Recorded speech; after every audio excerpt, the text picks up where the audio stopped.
어머니날을 맞아서 생명의 통로가 되어주신, 그리고 오늘까지 저희들 존재의 배경이 되어주신 어머니들께 감사의 말씀을 전합니다. 어머니에게만 하지 않고 아버님도 더 해야 되겠죠. 어머님, 아버님 감사합니다. 특별히 교회에 연로하신 아버님, 어머님들도 이렇게 믿음의 든든한 푯대들이 되어주셔서 하나님의 교회를 잘 지켜주시는 것 감사를 드립니다. 오랫도록 우리 주님 주시는 건강과 평안이 여러분에게 가득하시기를 주님의 이름으로 축원합니다. 미국에 처음 와서 운전면허를 받게 되죠. 제가 처음 운전면허를 받게 되었을 때 꼭 지켜야 할 운전 법규에 대해서 배우게 됐습니다. 근데 그 중에 하나는 스쿨버스에서 학생들이 내리거나 아니면 학생들이 타고 있을 때에는 절대로 그 버스를 지나치지 말아야 한다라고 하는 법이 있었습니다. 얼마나 엄중하게 여러 번 이야기를 하든지요. 그리고 만약에 그 법을 어기게 되어지면 어마어마한 벌금도 맞게 되어진다는 협박도 그곳에 담겨 있었습니다. 제 마음속에 부담이 되어져서 이후에도 거리를 다니는 스쿨버스를 보면 괜스레 조심스러워졌던 기억이 지금도 있습니다. 그리스도인이 되어지고 나서 하나님이 우리들에게 이렇게 살아야 바르게 사는 것이다 가르쳐 주신 법들이 있죠. 그 중에 절대로 꼭 지켜야 할 법이 있다고 하면 그건 바로 오늘 여러분에게 읽어드렸던 십계명의 말씀입니다. 십계명은 성경에 2번 기록이 되어 있습니다. 한 번은 오늘 함께 나눈 본문 말씀 출애굽기 20장에 기록되어 있고요. 또 한 번은 신명기 5장에 기록되어져 있습니다.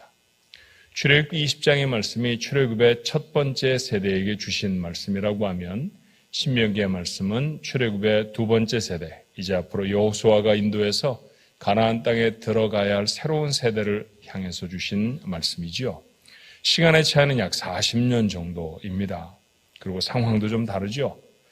첫 번째 십계명을 받았을 때는 그 법을 지켜야 하는 장소가 우선은 광야를 지나가는 도안이어야 합니다. 그런데 신명기에서 받은 십계명의 말씀은 이제 얼마 후면 들어가야 할 새로운 땅 가나안에서 지켜야 할 법입니다. 세대도 다르고 시간도 좀 다르죠. 그들이 놓여 있는 상황도 다릅니다. 그런데 출애굽기에 기록되어져 있는 십계명이나 신명기에 기록되어져 있는 십계명은 거의 차이가 없습니다. 이 말씀을 읽으며 그런 깨달음이 들었어요. 하나님의 사람이라고 하면 어느 시대 누구나 사는 곳이 어디든 어떤 상황에서든 반드시 지켜야 할 법, 그게 바로 십계명이라는 것을 말이죠. 자, 그중에 5번째 계명, 오늘 본문으로 보면 출애굽기 20장 12절의 말씀은 이렇습니다. 내 부모를 공경하라. 그리하면 내 하나님 여호와가 내게 준 땅에서 내 생명이 길리라. 자, 이것을 신약 성경이 이렇게 해석하지요.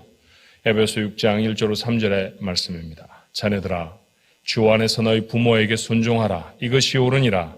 내 아버지와 어머니를 공경하라. 이것은 약속이 있는 첫 계명이니 이로써 내가 잘되고 땅에서 장수하리라.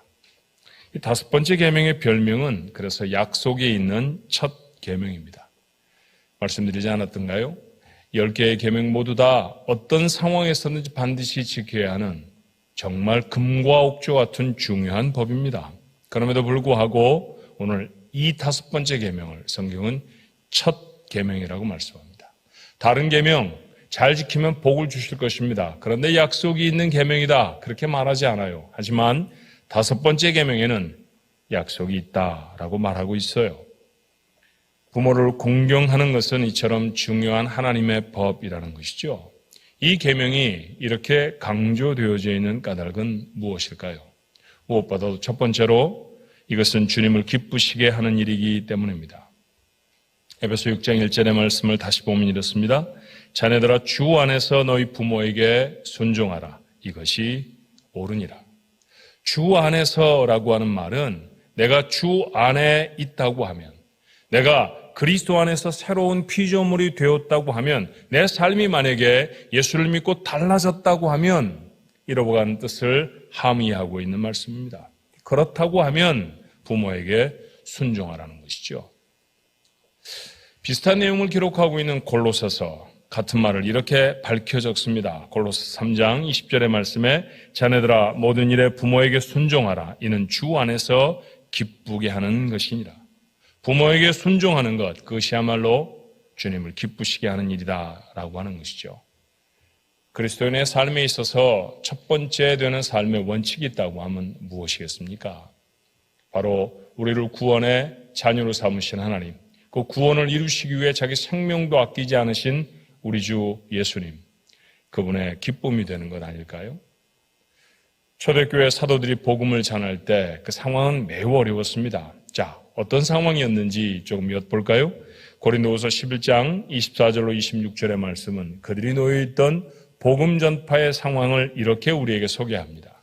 유대인들에게 40에 하나 감한 매를 5번 맞았으며 3번 태장으로 맞고 1번 돌로 맞고 3번 파손하고 일주야를 깊은 바다에서 지냈으며 여러 번 여행하면서 강의 위험과 강도의 위험과 동족의 위험과 이방인의 위험과 시내의 위험과 광야의 위험과 바다의 위험과 거짓 형제 중의 위험을 당하였다고 했습니다. 여러분, 전통적으로 매를 때릴 때 40에 하나를 감하는 것이 유대인의 체벌의 방식이었어요. 왜 그랬느냐 하면 40대를 때리면 사람이 죽을 수도 있었기 때문입니다.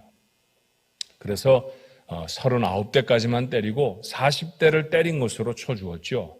그런 혹독한 매를 5번이나 맞았습니다. 그러니까 숫자로 계산해 본다고 하면 195번 맞았다는 얘기입니다. 태장으로 맞았다는 것은 그거보다 좀 더 중하게 맞았던 것이겠죠. 어떤 때는 같은 동족이 자기를 위태롭게 하기도 했고요. 어떤 때는 이방인들에게 위험을 당하기도 했습니다. 바다를 건너는 적도 있었고 강과 그거보다 작은 내를 건널 때도 있었는데 그때마다 생명을 걸어야 하는 위험들이 참 많았다는 얘기죠. 강도를 만나기도 했습니다. 거짓 형제들에게 속임을 당하기도 했다는 이야기를 오늘 적습니다. 참 많이 어렵고 힘들었어요. 그럼에도 불구하고 이들은 복음을 전파하는 일을 멈추지 않았습니다. 이유가 무엇이었을까요?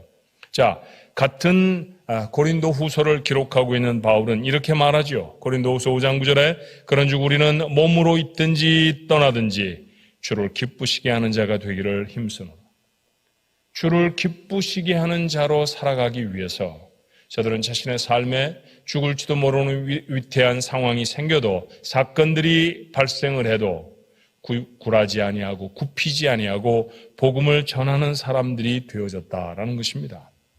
주님을 기쁘시게 하는 사람으로 살아가기를 원하는 삶, 그 삶의 모범이 바로 여기에 있죠. 죽음을 보지 않고 승천한 두 사람이 성경에 기록되어 있습니다. 우리가 잘 아는 바대로 한 사람은 에녹이라고 하는 사람이고 또 한 사람은 엘리야라고 하는 선지자입니다. 엘리야는 선지자로 대단한 일을 행한 사람이죠. 그래서 그의 기록이 참 많습니다. 그가 기도하면 3년 6개월 동안 비가 오지 않기도 하고요. 다시 기도하면 그 메말랐던 땅에 구름이 덮이고 비가 내리기도 했습니다. 850명이나 되는 바알을 섬기고 아세라를 섬기는 제사장들이 아무리 춤을 추고 자기의 몸에 해를 가하면서까지 하늘을 감동시키려고 해도 꿈쩍도 안 하던 하늘, 엘리야가 고개를 숙이고 하나님 앞에 간절히 기도했더니 하늘에서 불이 떨어지고 그리고 제단 위에 있던 재물이 살부어졌다는 이야기를 우리는 갈멜산의 역사로 기억하고 있습니다. 그렇게 대단한 사람이에요. 하지만 에녹이라는 사람에 대해서는 그렇게 많은 기록이 남아있지는 않습니다. 자, 에녹에 대해 남아있는 성경 중에 한 곳, 가장 유명한 곳을 고른다고 하면 아마 히브리서 11장의 말씀일 거예요. 히브리서 11장은 믿음의 선진들에 대한 기록 아닌가요? 그곳에 에녹은 과연 어떤 사람으로 기록되어져 있습니까? 5절의 말씀입니다. 믿음으로 에녹은 죽음을 보지 않고 옮겨졌으니 하나님이 그를 옮기심으로 다시 보이지 아니하였느니라. 그는 옮겨지기 전에 하나님을 기쁘시게 하는 자라 하는 증거를 받았느니라. 그는 하나님을 기쁘시게 하는 사람이었습니다. 그가 얼마나 많은 재물을 모았는지, 그의 지식이 얼마나 출중했는지, 그가 얼마나 멋진 용모를 가지고 있었는지 우리 잘 모릅니다. 그는 동시대에 살아가던 사람들에 비하면 3분의 1밖에 살지 못한, 요즘 말로 말하면 요절한 사람입니다. 그럼에도 불구하고 그가 죽음을 건너서 하나님 나라에 오를 수 있었던 정말로 중요한 이유를 성경은 우리에게 밝혀 보여주고 있죠. 무엇이었습니까? 하나님을 기쁘게 하는 사람이었다는 것이에요. 죽음을 건너가는 축복도, 역사를 바꾸는 복음의 능력도 주님을 기쁘시게 하는 사람의 것이었습니다. 오늘 우리는 성경 말씀을 통해서, 십계명을 통해서 다시 한번 주님을 기쁘시게 하는 또 하나의 일을 발견하게 되잖아요. 그것은 무엇입니까? 부모를 공경하는 것입니다. 부모를 공경하는 자, 그가 세상을 바꾼 사람들처럼 하나님을 기쁘시게 하는 사람이 될 줄로 믿습니다. 또 하나, 이 계명이 첫 번째 되는 계명이고 약속이 있는 계명이라고 이렇게 중요하게 의미를 부여하는 까닭은 이게 하나님의 정하신 질서이기 때문입니다.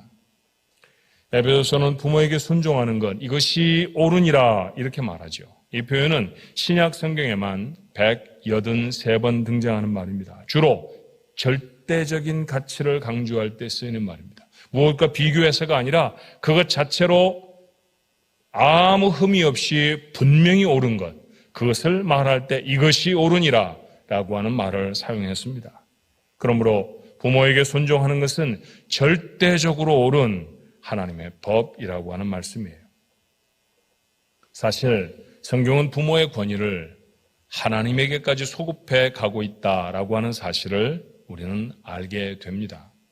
자, 몇 가지 점에서 그렇죠. 첫 번째는 하나님을 우리는 아버지 그렇게 부르잖아요. 다른 어떤 많은 칭호들이 있음에도 불구하고 그분은 온 세상의 창조주이시죠. 그리고 모든 것을 다스리시는 왕이십니다. 그러니 우리가 하나님 앞에 기도할 때 온 세상을 지으신 천지의 주제시여 이렇게 말해도 맞아요. 온 세상을 다스리시는 만왕의 왕이시여 틀리지 않은 말입니다. 그러나 우리의 기도 중에 가장 많이 하나님을 부를 때 우리는 하나님 아버지 그렇게 부릅니다.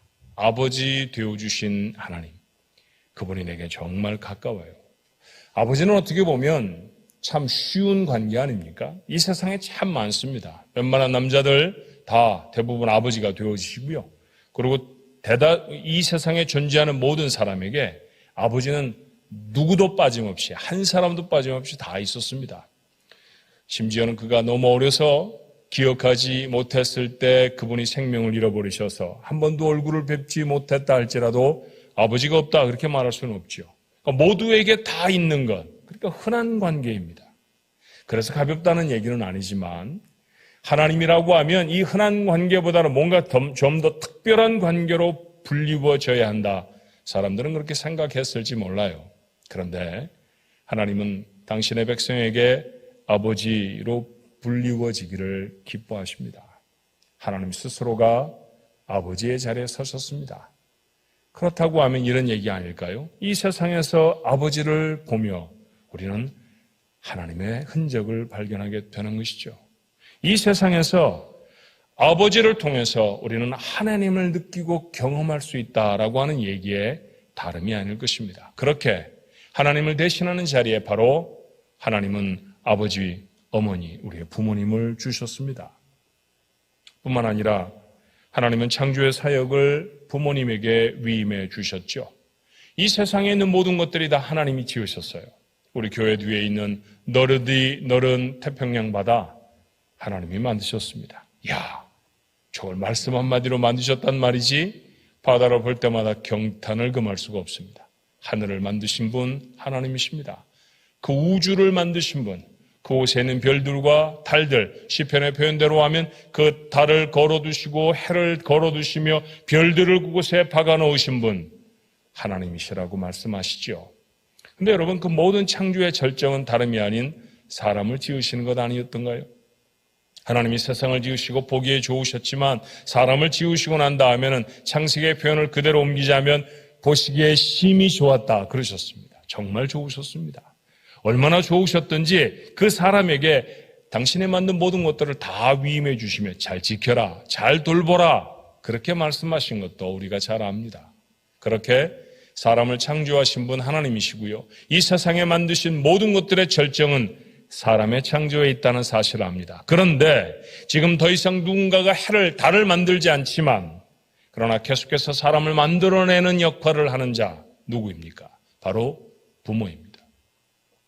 하나님이 하셨던 창조의 사역 중에 가장 귀중한 사역을 지금도 하나님은 부모에게 맡기셔서 계속하게 하시죠.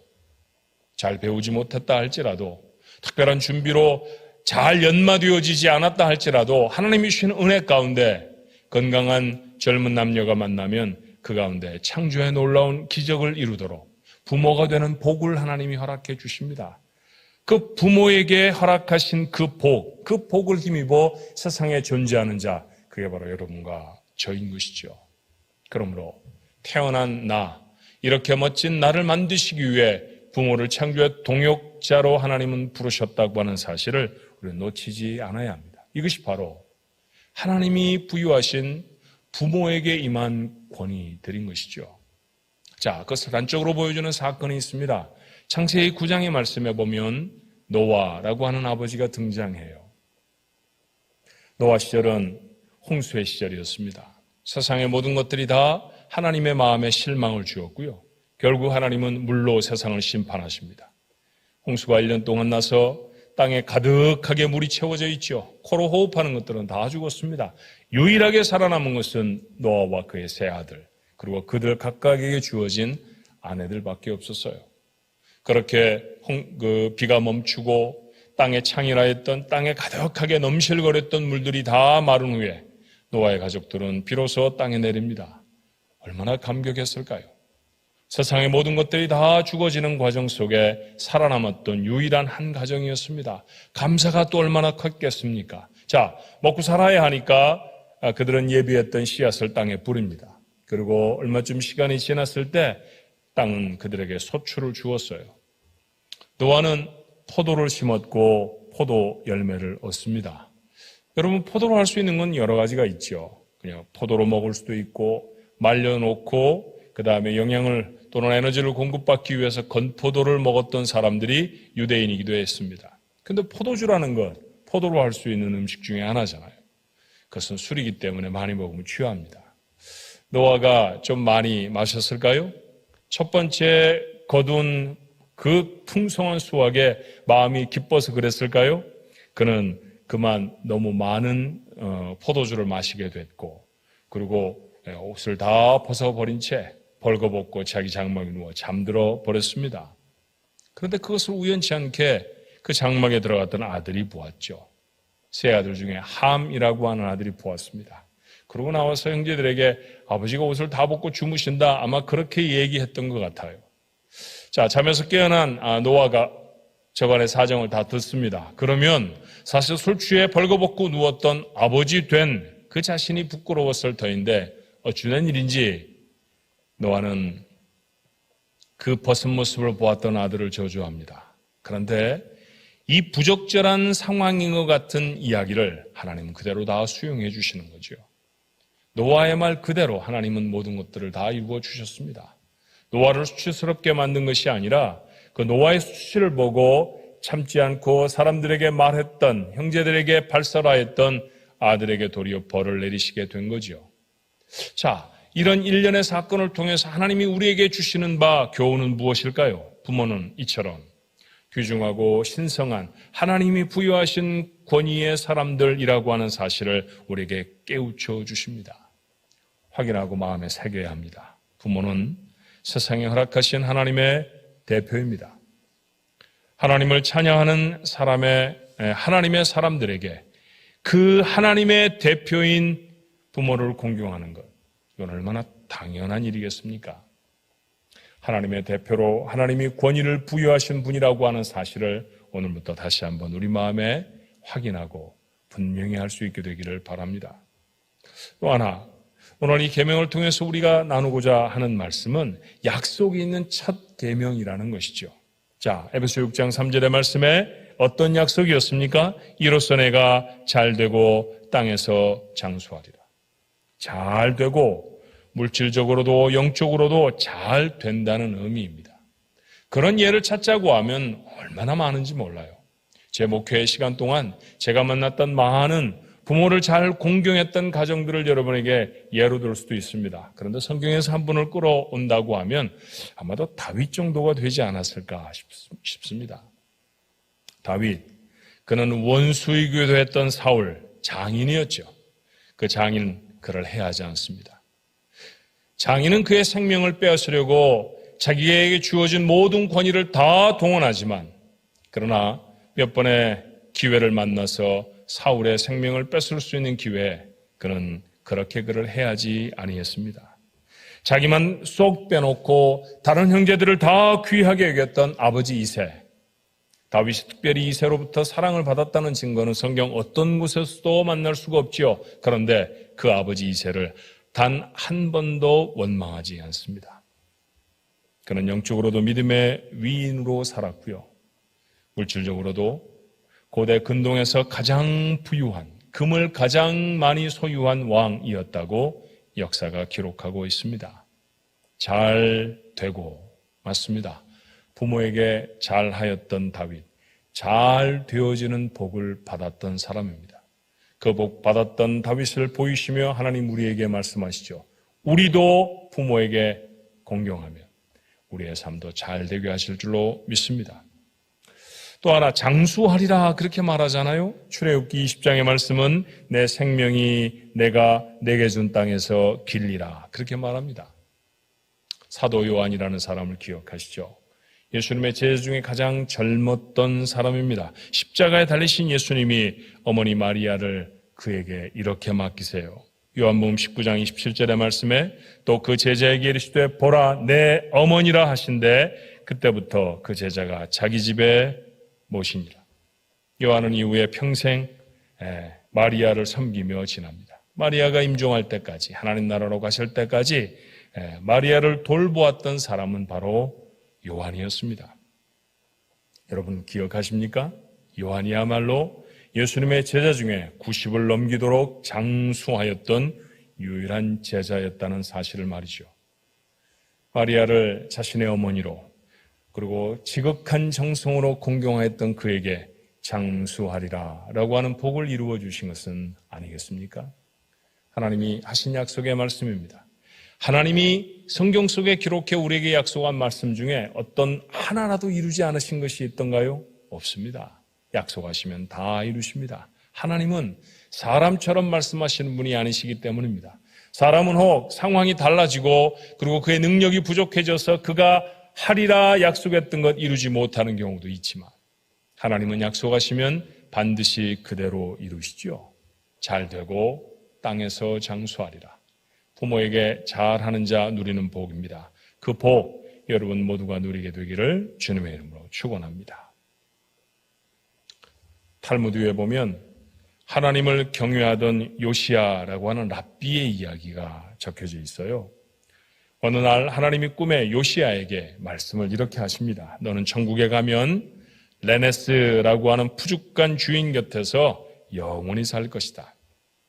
이 말을 듣고 이 요시야라는 랍비가 기분이 좋지 않았습니다. 왜냐하면 푸죽간, 고기를 썰어서 파는 그런 가게잖아요. 자, 그런 푸죽간 하는 사람, 이스라엘 사람들은 별로 그렇게 귀하게 보지 않는 사람이기 때문입니다.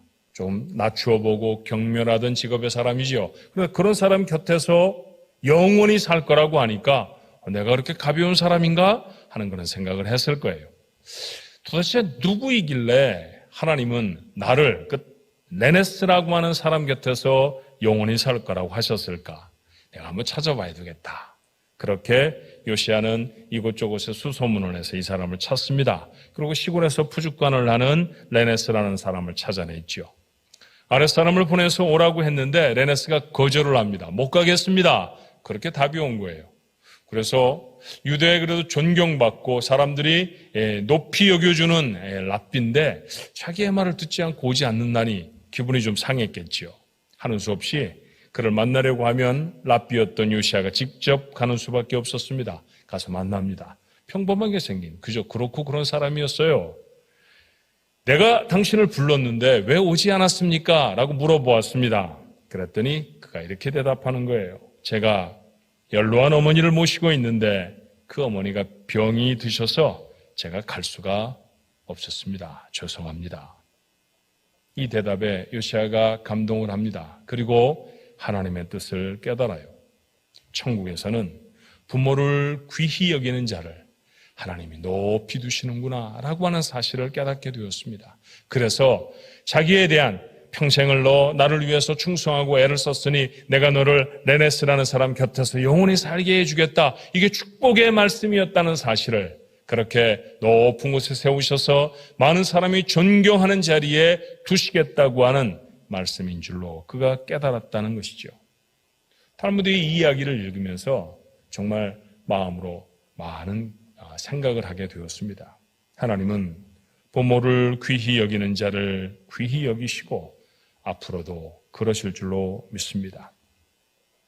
십계명, 하나님의 사람이라면 반드시 지켜야 할 법입니다. 그런데 아십니까? 다른 9가지 계명은 모두가 다 내가 살아있으면 할 수 있는 일입니다. 조금 실수를 했다가도 잘못됐어. 내가 이렇게 하면 안 돼. 그러면 회개하고 돌아와서 다시금 그 법을 지킬 수 있습니다. 그 법을 지키느냐 지키지 않느냐는 전적으로 내가 살아있느냐 살아있지 않느냐에 달려 있습니다. 그런데 한 가지 계명, 바로 5가지 계명은 내가 살아있어도 할 수 없을 때가 있다는 것이죠. 언제입니까? 부모를 공경하라.